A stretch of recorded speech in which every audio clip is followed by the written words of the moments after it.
Naiz eta izapidea martxan egon, dokumentazio berria gehitu eta datuak aldatu ahal izango ditugu. Horretarako, nire kudeaketak estekan sartuko gara. Identifikatu ondoren, txostenetara sartuko gara. Agiri berriak gehitu ahal izateko, agiriak aurkeztea eta hurrengoa botoiak sakatuko ditugu. Dokumentuaren deskribapena bete ondoren, ados botoia klikatu. Ondoren, leihatila bat irekiko da eta gure ordenagailuan dauden dokumentuetatik gehitu nahi dugun agiria aukeratu ahal izango da.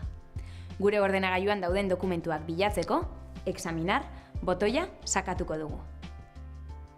Behin aurkituta, dokumentua gehitu klikatuko dugu eta jarraian dokumentua erantsi eta hurrengoa sakatu.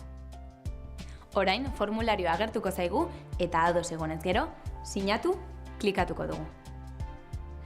Behin sinatuta, eskaera bidali botoia sakatu baino ez dugu egin behar. Azkenik, ziurtagiria eduki nahi badugu, lortu erregistroaren ziurtagiria klikatuko dugu.